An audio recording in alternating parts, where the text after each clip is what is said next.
Hello दोस्तों, कैसे हैं आप सब। मैं एक बार फिर से आपसे मिलके बहुत खुश हूँ। याद है आपको हमने पिछली किस्त में क्या देखा था?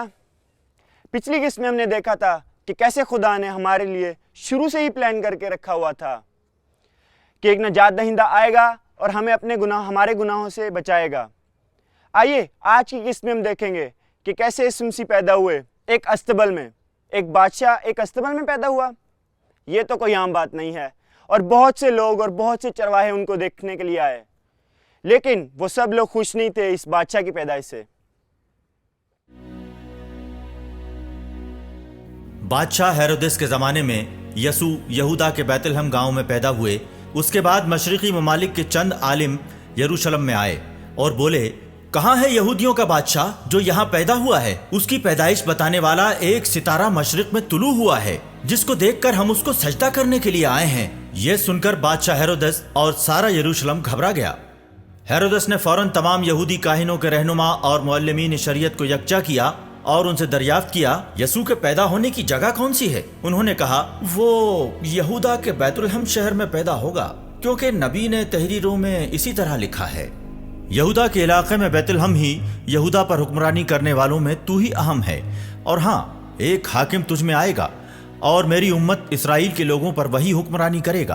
तब हेरोदेस ने खुफिया तौर पर मशरिकी ममालिक के मजहबी आलिमों को बुलाया और उनसे दरियाफ्त किया कि उसने उस सितारे को ठीक किस वक्त पर देखा। हेरोदेस ने उन मजहबी आलिमों से कहा, जाइए और होशियारी से ढूंढिए कि वो बच्चा कहाँ है, फिर बच्चा मिले तो आकर मुझे बताइए, मैं भी जाकर उसको सजदा करूंगा। मजहबी आलिम बादशाह की बात सुनकर जब वहां से निकले, उन्होंने मशरिक में तुलू हुए उस सितारे को देखा और वो सितारा उनके सामने चला और उस जगह पर जाकर ठहर गया जहां पर वो बच्चा था। वो लोग उस सितारे को देखकर बेहद खुश हुए। जब वो उसके घर में आए और बच्चे को अपनी मां मरियम के पास पाया तो उसके सामने गिरकर सजदा किया और अपने कीमती तोहफे खोलकर उसमें से सोना, लुबान, खुशबू उनको नजर की। लेकिन खुदा ने उन मजहबी आलिमों को ख्वाब में हिदायत दी कि तुम हेरोदेस के पास दोबारा न जाओ, इसलिए वो आलिम दूसरी राह से अपने मुल्क को गए। जब मूसा की शरीयत के मुताबिक पाकी का दिन आया तो वो यसू को खुदा को नजर करने के लिए यरूशलेम ले गए। जैसा कि खुदा के कानून में लिखा है, हर पहला बेटा खुदा को नजर किया जाए, इसलिए भी कि वो खुदा के कानून के मुताबिक कुमरियों का एक जोड़ा या कबूतर के 2 बच्चे कुर्बान करें। उस वक्त यरूशलेम में शमऊन नामी एक मजहबी और इबादत गुजार शख्स रहते थे। वो इसराइल के बेहतर हाल के इंतजार में थे। उन पर रूहुल कुदस का साया था। उन्हें रूहुल कुदस से ये इत्तला मिली थी कि वो खुदा के यसू को देखे बिना नहीं मरेंगे। तो शमऊन रूहुल कुदस के कहने पर इबादत गाह में आए। माँ बाप बच्चे यसू के लिए कानून की ज़रूरतों को पूरा करने जब उस बच्चे को अंदर लाए तो शमऊन ने यसू को अपनी गोद में ले लिया और खुदा की हम्द बयान की। ऐ खुदा, अब आप अपने वादे के मुताबिक अपने गुलाम को अमन और सुकून के साथ विदा करें, क्योंकि मेरी आंखों ने उस निजात को देखा जिसे आपने सारे मुल्कों के लिए पेश किया है। ये गैर यहूदियों को रास्ता दिखाने के लिए नूर है और आपकी रियाया इसराइल का वकार है। बच्चे के मुतालिक ये बात सुनकर उसके माँ बाप हैरत ज़दा हो गए। शमऊन ने उन्हें दुआ दी और उसकी माँ मरियम से कहा, देखिए, इस बच्चे की वजह से इसराइल में बहुत लोग उतार चढ़ाव देखेंगे। ये एक अलामत है जिसकी मुखालिफत की जाएगी।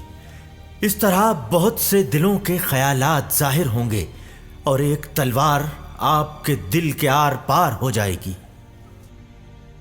हन्ना नाम की एक नबी भी थी जो अशेर ख़ानदान के फनुएल की बेटी थीं। वो बहुत बूढ़ी हो चुकी थीं। वो शादी के बाद सिर्फ 7 बरस अपने शौहर के साथ रहकर बेवा हो गईं और उसके बाद 24 बरस तक उन्होंने बेवा की ज़िंदगी गुजारी। वो इबादत गाह से बाहर नहीं जाती थीं। रोज़ा और इबादत करते हुए दिन रात खुदा से दुआ करती रहती थीं।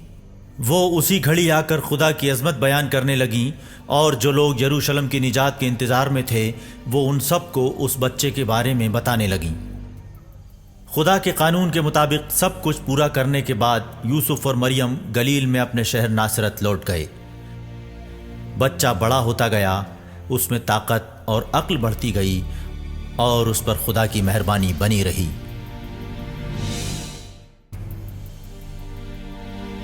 یسوع کے ماں باپ ہر برس فصح کے تہوار پر یروشلم جاتے تھے۔ جب وہ 12 برس کے ہوئے تب وہ لوگ اپنے رسم و رواج کے مطابق وہاں تہوار منانے گئے۔ جب وہ تہوار منا کر لوٹے تب یسوع یروشلم میں ہی رہ گئے۔ ان کے ماں باپ اس بات کو نہیں جانتے تھے۔ وہ سمجھ رہے تھے کہ یسوع مسافروں کے ساتھ ہی ہیں، اس لیے ایک دن کے سفر کے بعد انہیں اپنے خاندان والوں اور پہچان والوں کے درمیان تلاش کرتے رہے۔ جب وہ نہیں ملے تو وہ انہیں تلاش کرتے ہوئے یروشلم پہنچے۔ 3 دن کے بعد انہوں نے یسوع کو عبادت گاہ میں عالموں کے بیچ بیٹھے ان کی باتیں سنتے، ان سے سوال اور جواب کرتے ہوئے دیکھا۔ سبھی سننے والے ان کی عقل اور ان کے جوابوں پر حیران تھے۔ ان کے ماں باپ انہیں دیکھ کر حیران ہو گئے اور ان کی ماں نے ان سے کہا، بیٹا تم نے ہمارے ساتھ ایسا کیوں کیا؟ دیکھو تو تمہارے والد اور میں پریشان ہو کر تم کو تلاش کر رہے ہیں۔ انہوں نے اپنے ماں باپ سے کہا، مجھے تلاش کرنے کی کیا ضرورت تھی؟ کیا آپ نہیں جانتے تھے کہ میں یقیناً اپنے باپ کے گھر میں ہی ہوں گا؟ لیکن یسوع کی یہ بات ان کی سمجھ میں نہیں آئی۔ یسوع ان کے ساتھ ناصرت گئے اور ان کے فرما بردار رہے۔ ان کی ماں نے یہ سب باتیں اپنے دل میں ہی چھپا کر رکھیں۔ یسوع کی عقل اور جسمانی صلاحیتوں میں اضافہ ہوتا رہا اور وہ خدا اور انسانوں کی نگرانی میں بڑے ہوتے گئے۔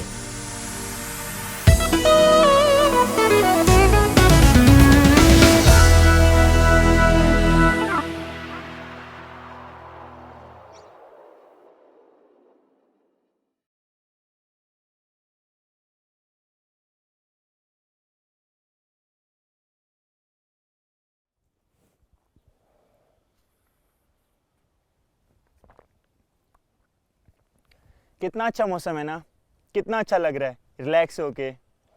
دوستو جب ہم اپنے گھر پہ ہوتے ہیں، اپنے ماں باپ کے ساتھ وقت گزارتے ہیں تو ہمیں کتنا اچھا لگتا ہے۔ اسی طرح ایک بار میں اپنے گھر سے دور گیا تھا سفر کرتے ہوئے، تو میں بہت مس کیا تھا اپنے ماں باپ کو۔ یسوع مسیح یروشلم گئے تھے جب وہ چھوٹے سے تھے اپنے ماں باپ کے ساتھ، اور وہ وقت عید فصح کا تھا۔ آپ کو یاد ہے عید فصح کیا ہے؟ ایک بار میں پھر سے دہرا دیتا ہوں۔ عید فصح وہ تہوار ہے جب یہودی خدا کی وفاداری کو سیلیبریٹ کرتے تھے، جب خدا نے اپنا وعدہ پورا کیا تھا یہودیوں کو مصریوں کی غلامی سے آزاد کروا کے۔ یسوع مسیح کے ماں باپ بہت زیادہ پریشان کہ یسوع مسیح گم ہو گئے ہیں، لیکن ایسا بالکل بھی نہیں تھا۔ یسوع مسیح تو اپنے باپ کے ساتھ وقت گزار رہے تھے، دعا کرتے ہوئے چرچ کے اندر۔ کبھی کبھی ہمیں ایسا لگتا ہے کہ خدا ہم سے دور ہے اور ہمارے قریب نہیں ہے، لیکن ایسا بالکل بھی نہیں ہے۔ اور ہمیں بائبل پڑھنے میں بہت مشکل ہوتی ہے، بائبل کو سمجھنے میں۔ جب میں چھوٹا تھا تو مجھے بھی بہت مشکلات آتی تھیں بائبل کو سمجھنے میں، لیکن خدا ہم سے کہانیوں کے ذریعے بھی باتیں کرتا ہے۔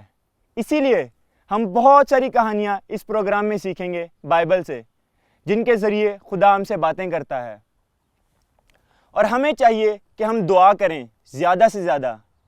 یہ ضروری نہیں ہے کہ ہم صرف چرچ میں ہی جا کے دعا کریں، بلکہ دوستو ہم کہیں پہ بھی دعا کر سکتے ہیں۔ فار ایگزامپل، آپ جب اسکول جا رہے ہوتے ہیں تو اسکول جانے کے وقت رستے میں بھی آپ دعا کر سکتے ہیں، رات کو سونے سے پہلے۔ جتنا ہو سکے اتنا دعا کریں اور اپنے آسمانی باپ کے ساتھ وقت گزاریں۔ ان دنوں بپتسمہ دینے والے یوحنا ظاہر ہوئے جو یہودا کے جنگل میں واز کرتے تھے، تم اپنے گناہوں سے توبہ کر کے خدا کی طرف متوجہ ہو جاؤ۔ یہ وہی ہیں جن کے بارے میں نبی یشعیاء نے کہا تھا، صحرا سے پکارنے والے کی آواز آئی، خدا کے لیے راستہ ہموار کرو، اس کی راہوں کو سیدھا بناؤ۔ یوحنا اونٹ کے بالوں کا لباس پہنے اور کمر میں چمڑے کا پٹا باندھے رہتے تھے۔ ان کی غذا ٹڈیاں اور جنگل کا شہد تھا۔ یروشلم، سارے یہودا اور پورے علاقے کے لوگ یوحنا کے پاس آتے اور اپنے گناہ تسلیم کرتے ہوئے یردن ندی میں ان سے بپتسمہ حاصل کرتے تھے۔ بہت سے فریسیوں اور صدوقیوں کو بپتسمہ کے لیے آتے دیکھ کر یوحنا نے ان سے کہا، اے سانپ کے بچوں، کس نے تم لوگوں کو آنے والے غضب سے بچنے کے لیے ہوشیار کیا؟ تم اپنی بات کو اپنی توبہ کے ذریعے ثابت کرو اور یہ نہ سوچو کہ ہم ابراہیم کی اولاد ہیں۔ میں تم سے کہتا ہوں خدا ان پتھروں سے بھی ابراہیم کے لیے اولاد پیدا کر سکتا ہے۔ ابھی بھی درختوں کی جڑ پر کلہاڑا رکھا ہے۔ جو درخت اچھے پھل نہیں دیتا وہ کاٹا اور آگ میں جھونک دیا جائے گا۔ میں تمہیں پانی سے توبہ کا بپتسمہ دیتا ہوں، لیکن جو میرے بعد آنے والے ہیں وہ مجھ سے زیادہ طاقتور ہیں۔ میں ان کی جوتیاں اٹھانے لائق بھی نہیں ہوں۔ وہ تمہیں پاک روح اور آگ سے بپتسمہ دیں گے۔ وہ اپنے ہاتھ میں سوپا لے چکے ہیں جس سے وہ اپنا کھلیہان صاف کر دیں گے اور گیہوں کو جمع کر کے بھوسے کو کبھی نہ بجھنے والی آگ میں جلا دیں گے۔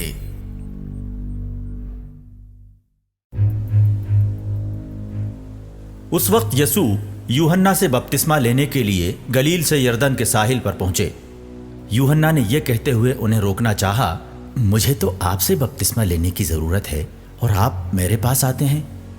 لیکن یسوع نے انہیں جواب دیا، ابھی ایسا ہی ہونے دیجئے، ہمارے لیے مناسب ہے کہ ہم اسی طرح مذہبی رسمیں پوری کریں۔ اس پر یوحنا نے یسوع کی بات مان لی۔ یسوع بپتسمہ کے بعد جیسے ہی پانی سے باہر نکلے، اسی وقت جنت کھل گئی اور انہوں نے خدا کی روح کو کبوتر کی شکل میں اترتے اور اپنے اوپر آتے ہوئے دیکھا، اور جنت سے یہ آواز سنائی دی، یہ میرا محبوب فرزند ہے، میں اس سے بے انتہا خوش ہوں۔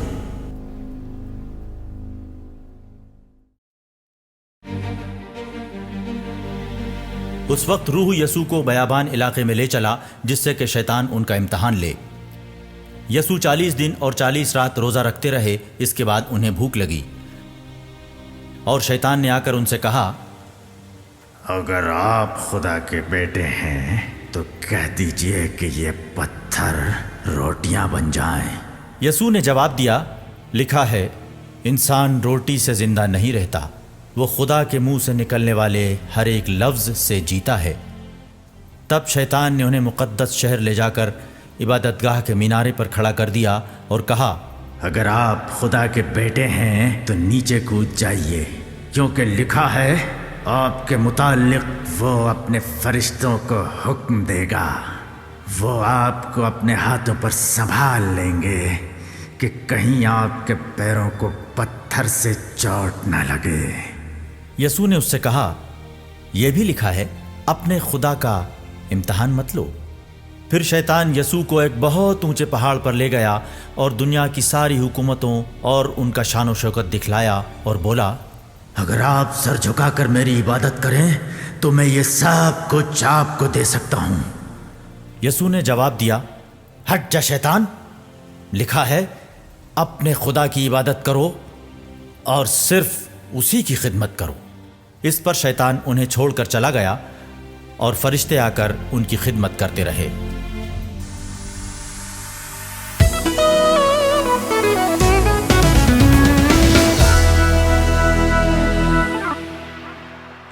دوستو، بچپن سے ہی مجھے چیزوں کو بہت نزدیک سے دیکھنے کا شوق تھا، اور اسی طرح یسوع مسیح نے اپنے شاگردوں کے ساتھ بہت سارا ٹائم سپینڈ کیا تاکہ وہ ان کو بہت نزدیک سے جان سکیں۔ یسوع مسیح کی منادی شروع کرنے سے پہلے سب سے بڑا ان کا امپورٹنٹ کام یہ تھا کہ وہ اپنے شاگردوں کو چوز کریں۔ انہوں نے کچھ لوگوں کو چوز کیا اور ان کو شاگرد کا نام دیا، ان کو خدا کے بارے میں بتایا اور ان کو یسوع مسیح کے بارے میں بتایا، خدا کی تعلیم دی، بائبل سے سکھایا۔ اس کے بعد ابھی ہم نے جو کہانی سنی جس میں شیطان یسوع مسیح کی آزمائش کرتا ہے، اور کیا آپ جانتے ہیں یسوع مسیح نے شیطان کو کیسے ہرایا؟ خدا کے کلام سے، دعا کر کے، بائبل پڑھ کے اور روزے رکھ کے۔ تو بچوں، آپ کو بھی ڈرنے کی بالکل ضرورت بھی نہیں ہے، آپ بھی شیطان کو ہرا سکتے ہیں خدا کے کلام کے ذریعے سے۔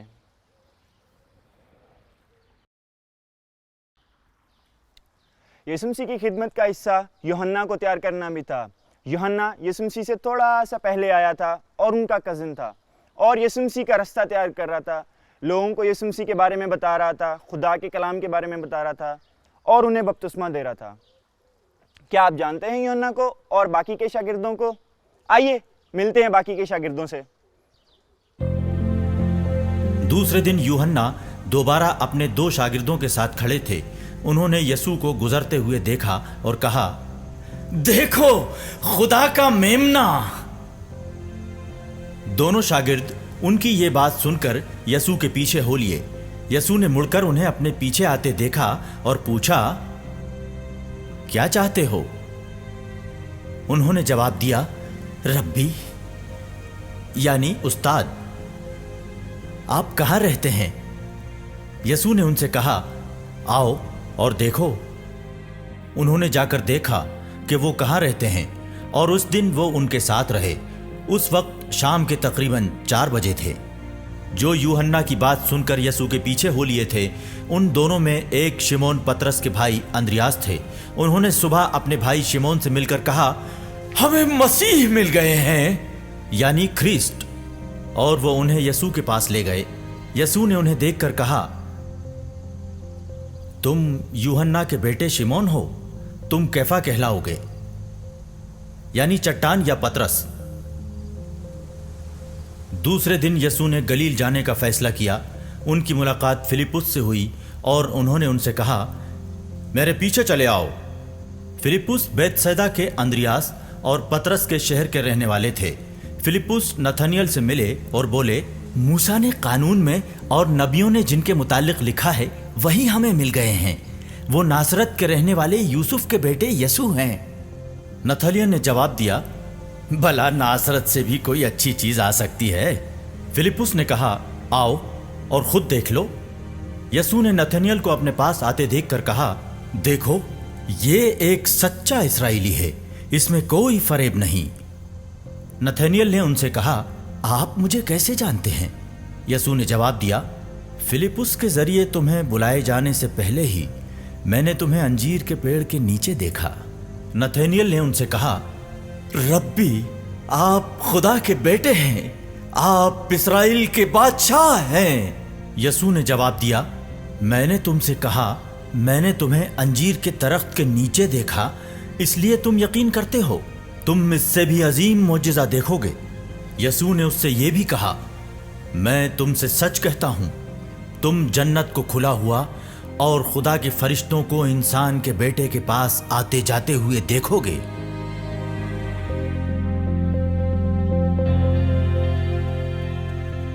निकोदिमुस नामी फरीसी, जो यहूदियों की आला मजलिस के रुकन थे, वो रात को यसू के पास आए और बोले, उस्ताद, हम जानते हैं कि आप खुदा की जानिब से आए हुए उस्ताद हैं। जो मोजिज़े आप दिखाते हैं उन्हें कोई तब तक नहीं दिखा सकता जब तक कि खुदा उसके साथ न हो।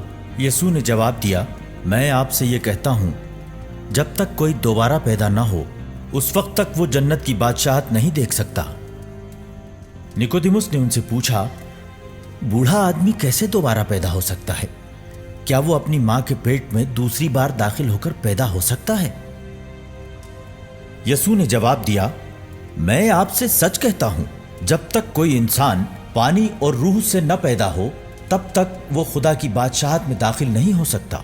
जो जिस्म से पैदा होता है वो जिस्म है, और जो रूह से पैदा होता है वो रूह है। हैरत न कीजिए कि मैंने ये कहा कि आपको दोबारा पैदा होना है। हवा जिधर चाहती है उधर बहती है और आप उसकी आवाज सुनते हैं, लेकिन ये नहीं जानते कि वो किधर से आती और किधर जाती है। जो कोई रूह से पैदा हुआ वो ऐसा ही है। निकोदिमुस ने उनसे पूछा, ये कैसे हो सकता है? यसू ने जवाब दिया, आप इस्राएलियों के गुरु हैं और ये बातें भी नहीं समझते। मैं आपसे ये कहता हूं, हम जो जानते हैं वही कहते हैं और हमने जो देखा है उसी की गवाही देते हैं, लेकिन आप लोग हमारी गवाही कबूल ही नहीं करते। मैंने आपको जमीन की बातें बताई और आप यकीन नहीं करते। अगर मैं आपको जन्नत की बातें बताऊं तो आप कैसे यकीन करेंगे? इब्ने आदम जन्नत से उतरा है, उसके सिवा कोई भी जन्नत नहीं पहुंचा। यानी इब्ने आदम, जिस तरह मूसा ने जंगल में सांप को ऊपर उठाया था, उसी तरह इब्ने आदम को भी ऊपर उठाया जाना है। जो उन पर ईमान लाता है वो दायमी जिंदगी हासिल करेगा। खुदा ने दुनिया से इतना प्यार किया कि उन्होंने अपने इकलौते बेटे को यहां भेज दिया, ताकि जो कोई बेटे पर ईमान लाए वो ख़त्म नहीं हो बल्कि दायमी ज़िंदगी हासिल करेगा। खुदा ने अपने बेटे को दुनिया में इसलिए नहीं भेजा कि वो दुनिया को कसूरवार ठहराएं, बल्कि उन्होंने उन्हें इसलिए भेजा है कि उनके ज़रिए दुनिया निजात हासिल करे।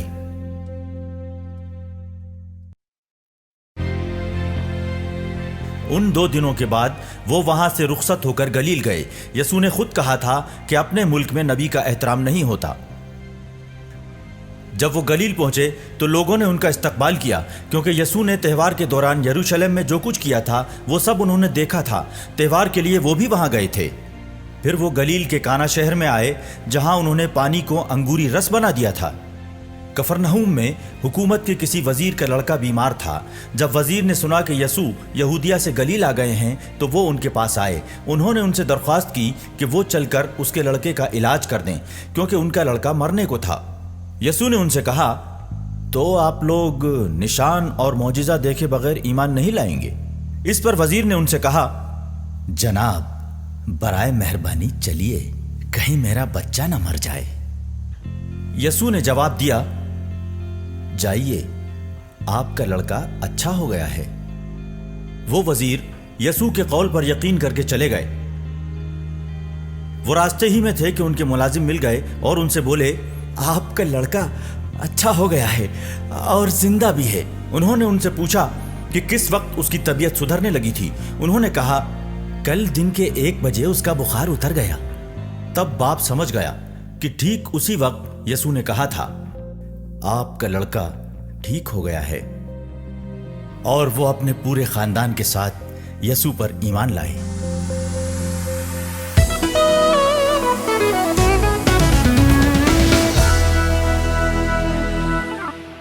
दोस्तों, आज हमने बहुत कुछ सीखा है ना। आज हमने कितना कुछ सीखा कि कैसे हम खुदा के करीब रह सकते हैं, उससे दुआ कर सकते हैं, और कैसे उसका कलाम, उसकी बातें हमारे लिए एक ढाल बन सकती हैं हर मुसीबत में। और वो हमसे कितना प्यार करता है और हमारे करीब रहता है। आए दुआ करते हैं।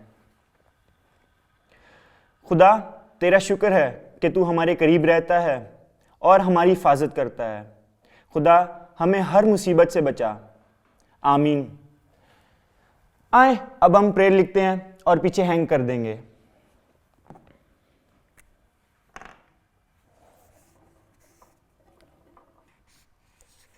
खुदा हमारे साथ है। खुदा हमारे साथ है। आए अब हम इसको हैंग कर देते हैं। आज ऑरेंज ले लेते हैं।